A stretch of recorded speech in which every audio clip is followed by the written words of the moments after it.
Hi everybody, I'm Yazmine Laroche. I'm the Deputy Minister for Public Service Accessibility, and I'm really excited to be launching this new series which is going to focus on public servants doing amazing work, public servants who also happen to have a disability of some kind. And we're kicking off the series today with the wonderful Mae Johnson from Health Canada, who is the chair of the Committee of Persons with Disabilities at Health Canada. So I'd really like to welcome you, Mae, today. Thank you so much. Thanks so much for agreeing to come on. Oh, it's my pleasure.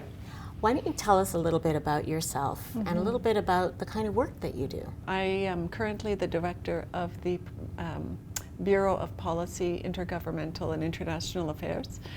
And you know, that role is a policy role within a science-based organization. And so we're really focused on setting standards around and delivering regulations around food safety and nutrition. Mae, I'd like to ask you, we've spoken about your role as a leader, but I'd like to ask you about what is the role of leadership generally in terms of advancing accessibility?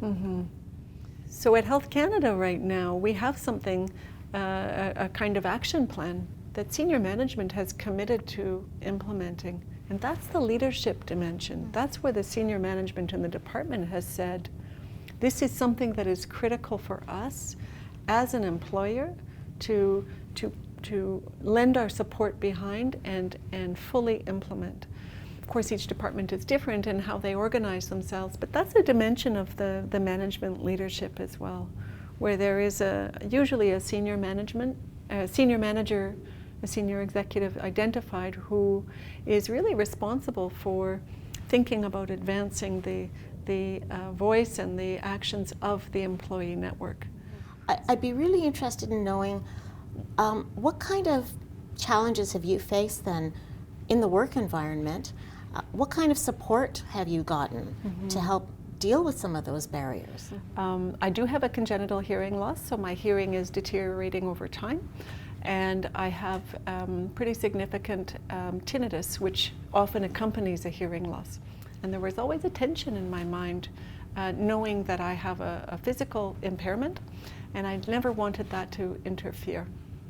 Our jobs, my job, involves listening, it involves communication, and it involves engaging.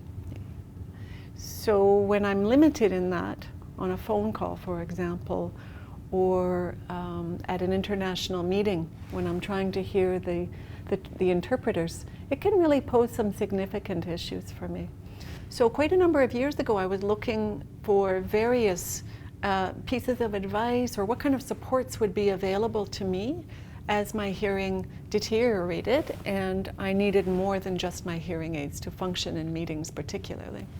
I went to the Canadian Hearing Society and I asked them for advice. What would I do in these kinds of environments where I work, which is a lot of meetings, office work, and I described the way my requirements were, and they were able to give me really, really fantastic advice. And I've discovered over the years that there are financial supports in place in the public service, like the Central Accommodations Fund, and dedicated HR staff who can work with staff to determine what is the best accommodation tool for them and help them receive it. So the other thing I should mention, Yazmine, is I had a lot of support along the way from a small unit at Shared Services Canada. And their name is AAACT, or at least we know them as AAACT, and those are the folks who work on accessible and adaptive communications technologies, and they are the gurus. And so they were very generous with their time and helped me identify what were the kinds of options that I could try out for communication technologies that would help. And AAACT is one of those little known gems in the public service that are there just to help. So thank you for pointing that out. Yeah.